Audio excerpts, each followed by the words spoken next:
Bienvenida a un espacio de ciencia, salud y confianza. Esto es Íntima Podcast. 8 de cada 10 mujeres tendrán a lo largo de su vida una infección por el virus del papiloma humano, pero todavía a muchas les da temor realizarse una citología. Soy la doctora Mafe Figueredo y esto es Íntima Podcast, tu espacio de ciencia y confianza. Y hoy vamos a hablar de un tema que fue el tema ganador en nuestra encuesta que realizamos hace algunas semanas en Instagram y es acerca del virus del papiloma humano. Y para hablar de este tema tenemos una súper invitada que es la doctora Adriana Mayor.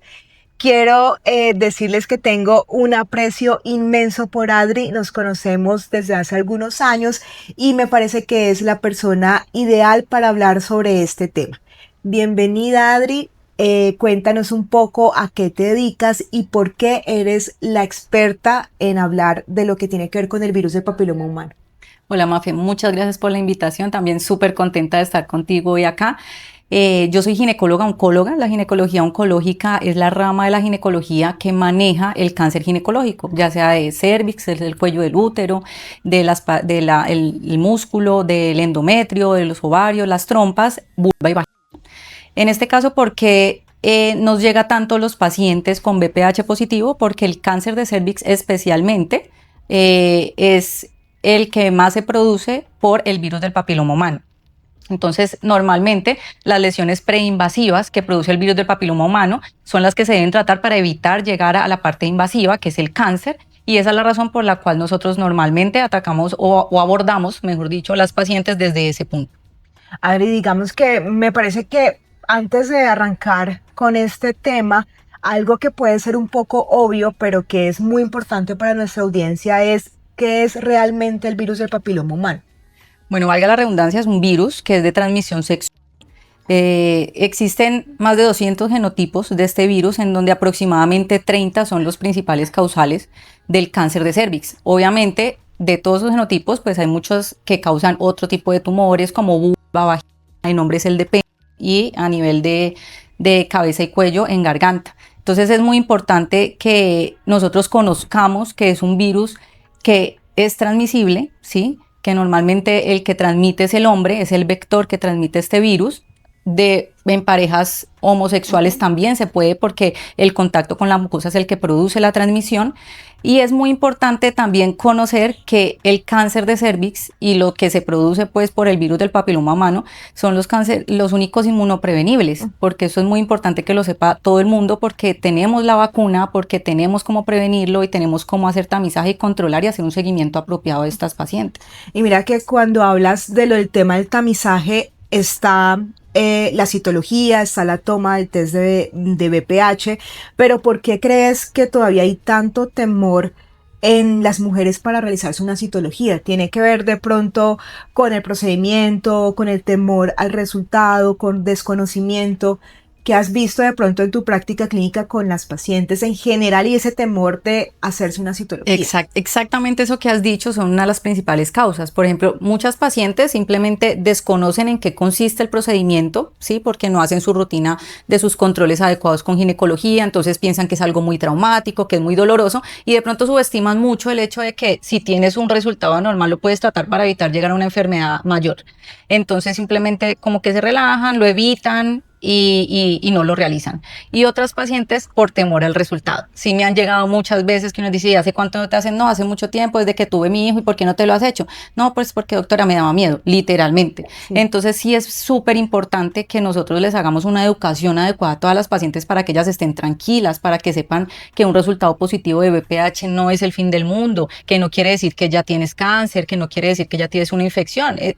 La educación a las pacientes es muy importante porque eso además nos va a ayudar mucho a la adherencia a este tipo de tamizajes o de exámenes que tenemos para poder prevenir el cáncer. Y lo que dices, Adri, es importante porque a pesar de la educación, a pesar de las campañas que hay de prevención, incluso en muchísimos medios de comunicación, todavía hay mucho desconocimiento. ¿Cuándo debo hacerme una citología? ¿A qué edad debo hacerme el test de VPH? A las pacientes que están en este momento escuchándonos, Adri, ¿podríamos de pronto darles a ellas esa información en Colombia? ¿Cuál es la edad ideal para empezar con esas pruebas de tamizaje? Listo, las pruebas de tamizaje para todas las pacientes que nos están escuchando son pruebas que nos van a detectar el riesgo de tener algún tipo de infección.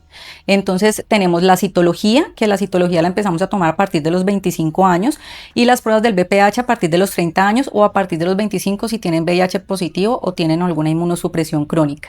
La periodicidad de estas pruebas pues se van a realizar dependiendo obviamente de los resultados iniciales. Normalmente con la citología que la empezamos a hacer desde los 25 años son con intervalos 1, 1, 3 al año. La primera, la otra al año y la otra a los 3 años, y todas están bien, ya seguimos cada 3 años. Y si lo hacemos con VPH a partir de los 30 años, se hace cada 5 años. Perfecto, Adri. Y eso que dijiste me parece ideal porque no sé si te ha pasado, pero las pacientes llegan a consulta, siempre me dicen, Doc, vengo a hacerme mi citología anual. Y obviamente yo trato de explicarle, las guías son muy claras, tenemos unos tiempos estimados, que es lo que acabas de explicarnos en población sana, pero para esa paciente, Adri, que tiene en este momento una infección por el virus de papiloma humano, con donde evidenciamos de que no hay una lesión cervical, solamente la infección por el VPH, ¿cómo cambia ese seguimiento? ¿Cómo cambia ese control con las pruebas de tamizaje? Ahí ya tenemos que individualizar mucho los casos, ¿no? Porque pues tenemos que saber si estamos haciendo el tamizaje con la citología o con el VPH. Tener el VPH no es sinónimo de tener una enfermedad o una infección. Si tenemos el VPH, tenemos que decir, bueno, tenemos el VPH, perfecto, está positivo. Lo que tenemos que hacer es un triage con citología para saber si realmente ese VPH nos está ocasionando algún tipo de lesión. Si no está ocasionando ningún tipo de lesión, 18 o 24 meses hacemos control de VPH. Es cierto que las pacientes tienen mucho temor y mucha duda en cuanto a, bueno, tengo el VPH, entonces quieren estárselo haciendo y cada 6 meses, cada año, y me llegan mucho a la consulta así, porque bueno, ya te hicieron el VPH, te hicieron una citología, está negativa, y a los 6 meses le hacen otro VPH, entonces me la mandan que porque está muy recurrente el VPH o por persistencia del VPH. Sí. Y realmente eso les causa mucho temor a las pacientes porque yo les explico, no es que tengas un VPH persistente, es que eso es lo que se te está demorando tu sistema inmunológico en aclarar ese VPH. Antes de los 18 meses es muy difícil que eso suceda y no existe un tratamiento que tú le puedas dar a una paciente para que eso se aclare más temprano, ¿sí me entiendes? Eso es, tu sistema inmunológico va a trabajar y va a aclararlo más o menos en ese lapso de tiempo. Y es educarlas, porque cuando uno habla de 18 meses, para la paciente es muchísimo tiempo. Inmediatamente todas abren los ojos, Doc, es mucho tiempo, ¿qué puedo tomar? ¿Qué puedo aplicarme? ¿Qué puedo hacer? Y es simplemente explicar de que tu sistema inmune va a vencer ese virus, de que tu sistema inmune va a lograr depurar el virus, pero ¿qué mensaje le das a esa paciente que hoy está en esos 18 meses de espera para su próximo control? ¿Qué puede hacer ella? Lo más importante es estar tranquilos, porque las pacientes se estresan, el estrés produce inmunosupresión y por ende persistencia a la infección. Entonces realmente hay que estar tranquilas. El hecho de que uno se repita el VPH cada 6 meses, cada 2 meses, cada 8 meses no va a cambiar la evolución natural del aclaramiento del virus. Entonces hay que estar tranquilas. Lo más importante es que tiene que continuar en su control ginecológico, ¿sí? Porque obviamente tenemos que tener en cuenta cuáles son los síntomas. El VPH no da síntomas, ¿sí? Pero sí tener en cuenta qué signos de alarma pueden alertarnos a hacer un control antes del tiempo indicado para el seguimiento del VPH. Pero es tener tranquilidad de que simplemente el sistema inmunológico está trabajando, que si tenemos un triage con citología en donde ya descartamos que hay una infección por el virus o una lesión en el cuello del útero por el virus del papiloma humano, simplemente es hacer los controles y eso les va a ir muy bien. Y algo que me gustaría agregar a lo que dices, Adri, es que en esa paciente candidata a vacunación, porque muchas dicen, no, Doc, o sea, a mí no me vacunaron de niña, ahora tengo una infección por el virus del papiloma humano, ¿qué puedo hacer en esos 18 meses? Pues qué bueno sería iniciar un esquema de vacunación en esa mujer. Hoy en día creo que somos un poco más conscientes de la importancia de vacunarnos, vacunar a nuestros hijos, porque en Colombia recuerden que la vacuna es gratuita a partir de los 9 años hasta los 17 años. Y si tienes más de 17 años ya no es gratuito, pero sigue siendo muy beneficioso, incluso en pacientes que tienen lesiones generadas por el virus de papiloma humano. Entonces me parece también importante en esa mujer que en este momento está en ese tiempo de espera y que no ha tenido un esquema de vacunación, realizarlo, porque eso le va a ayudar a su sistema inmune para poder destruir el virus. Con respecto al tema de vacunación, Adri, ¿cuántas dosis se recomiendan? Dependiendo obviamente del grupo de edad de la paciente, pero ¿qué hay de nuevo sobre ese tema en cuanto a vacunación? Bueno, la vacunación, lo ideal y lo que se tiene que quedar como mensaje primordial es que todas las niñas y niños de 9 a 17 años deberían estar vacunados, ¿sí? Que esa es una de las estrategias principales que tiene la Organización Mundial de la Salud hasta el 2030, que por lo menos el 90% de las niñas y niños estén vacunados. Entonces, lo primordial es eso porque realmente es lo que va a impactar, ¿sí? Que no lo hicieron porque por desconocimiento, por temor, por muchas otras causas, sí se puede hacer la vacunación. Algo que les digo mucho a las pacientes es que el hecho de vacunarse no quiere decir que le va a aclarar más rápido el virus que ya tiene positivo o que se lo va a quitar, ¿sí? Tú te vas a vacunar, las vacunas normalmente están hay unas que están para 2 genotipos, otra para 4 genotipos y la más reciente que cubre 9 genotipos. Ya sabemos que existen más de 200, ¿sí?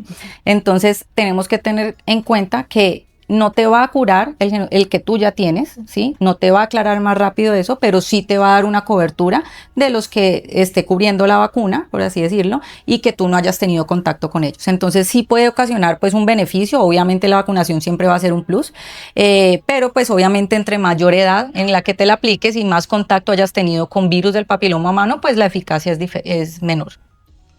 Pero sigue siendo la estrategia ideal.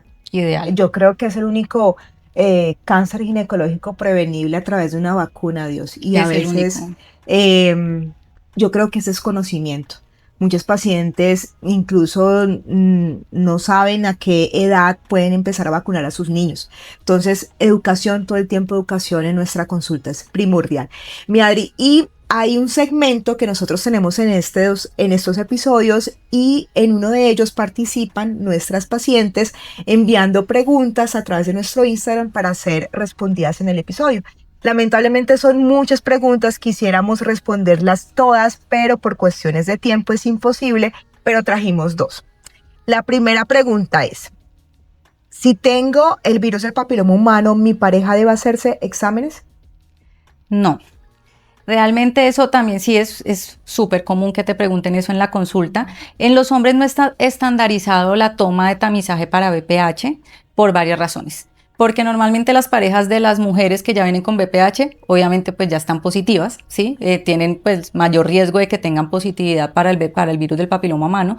Segundo, porque anatómicamente ellos son muy diferentes a nosotros, entonces no se ha estandarizado cómo se debe hacer la toma de la muestra en los hombres. Si se toma del surco válano, del glande, del escroto, de la parte perianal. Entonces realmente en ellos ni siquiera está estandarizado tampoco el tratamiento de las lesiones no visibles. Okay. Y la penescopia, pues obviamente tampoco está tan estandarizado como la colposcopia en las mujeres. Entonces en los hombres no es costo efectivo hacer un tamizaje y no se realiza.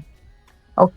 La segunda pregunta, Adri, es, Doc, si tengo virus de papiloma humano, ¿qué síntomas me pueden dar? El virus no da síntomas. De hecho, muchas lesiones, por ejemplo, las lesiones de bajo grado que puede empezar a producir el virus, que son lesiones preinvasivas, que son las que se producen antes de que se dé el cáncer, no dan síntomas. Por eso es tan importante el tamizaje. Si diera síntomas desde etapas tempranas, solamente con la infección, pues no existiría el tamizaje, esperaríamos a los síntomas, pero realmente no da síntomas. Por eso es tan importante el tamizaje, que es estarse haciendo de manera periódica los exámenes. Ya cuando tú tienes síntomas, que pueden ser sangrado con las relaciones menstruales, secreciones fétidas, dolor, pues ya son síntomas de que de pronto algo no está bien y ya hay una lesión que te puede estar dando esos síntomas. Ok, perfecto. Y bueno, y tenemos otra pregunta y es, si tengo el virus del papiloma humano, ¿significa infidelidad? No. Falso, no, y es que es súper entendible que las pacientes piensen eso, ¿me entiendes? Porque si tú vas a una consulta y te dicen, sí, tienes un virus de transmisión sexual, pues las pacientes van a decir, pues es mi esposo, eso ha dañado matrimonios, sí. Yo creo que incontables. Sí. Entonces eso también es, yo creo que las primeras cosas que les digo a mis pacientes antes de que me lo pregunten, porque primero pues se meten en un estrés gigante, pensando en que fue su esposo, y yo les digo, no es necesariamente el esposo, tú puedes tener esa infección desde tu primera relación sexual y tienen que tener en cuenta que así el aclaramiento por el sistema inmunológico en el examen de control te salga negativo, tú vas a vivir con el virus y se puede reactivar. Entonces no precisamente tiene que ser con la pareja con la que estás que te ocasionó pues como la transmisión del virus, no quiere decir que haya infidelidad, él también puede tener estar contagiado desde su primera relación sexual y simplemente se reactivó, te lo transmitió. Entonces realmente es un tema del que las pacientes no deberían echarle mucha mente porque se van a estresar, se van a dañar sus relaciones y realmente eso no pues va a impactar en nada. Exacto, siempre recordarles que el virus puede permanecer latente por años y que no significa que haya una infidelidad reciente. Es simplemente una modificación en ese sistema inmune de esa paciente que hace que el virus que estaba latente aparezca y genere ya sea una infección asociada a una lesión o simplemente una infección por el virus del papiloma. Y tenemos otro segmento en nuestro episodio, Adri, y es mito y realidad. Yo te voy a dar unas afirmaciones y tú rápidamente me vas a decir si es mito o realidad. Si quieres agregar algo, excelente, porque sabes que todo eso hace parte de la educación de nuestras pacientes, ¿vale? Dice la primera afirmación: si tengo el virus del papiloma humano, significa que tengo cáncer. Falso. Tener el virus no significa que vas a tener cáncer. El virus simplemente tener el germen, pero no significa que te esté ocasionando lesión. Por eso es importante, si te sale un VPH positivo, hacer triage con citología para descartar la lesión. Si tengo verrugas genitales, significa que tengo cáncer. Falso. Las verrugas son una manifestación de un genotipo específico de VPH que se manifiesta de esa manera, no con lesión o displasia del cuello propiamente, sino con las verrugas a nivel vulvar y vaginal. Si ya inicié mi vida sexual, la vacuna no sirve. Falso. Ya hablamos del tema, si sirve obviamente para una mejor cobertura y eficacia, pues sí debería ser antes de que inicien las relaciones sexuales, pero sí se puede colocar después. Perfecto, Adri. Y bueno, y para terminar este episodio tenemos la fórmula médica. Adri, danos 3 recomendaciones para prevenir la infección por el virus del papiloma humano. Bueno, lo primero y lo más importante, que no nos cansaremos nunca de decirlo, la vacunación. Ya en las mujeres mayores que no fue posible porque ya no, por cobertura, por edad no se debe aplicar porque los estudios están hechos en mujeres hasta los 45 años, pero sí en sus hijas, en sus hijos o en personas menores que puedan todavía tener un beneficio de la vacunación, la vacuna es primordial. También el estilo de vida, el ejercicio, uso del preservativo, sobre todo pues en pacientes que han tenido ya de pronto alguna contaminación por VPH, mientras el aclaramiento del preservativo es vital, una dieta y un hábito de vida saludable, los controles es súper importante, subestimamos mucho el hecho de estar yendo periódicamente al ginecólogo y pensamos que solo debemos hacerlo cuando tenemos algún síntoma y no es así.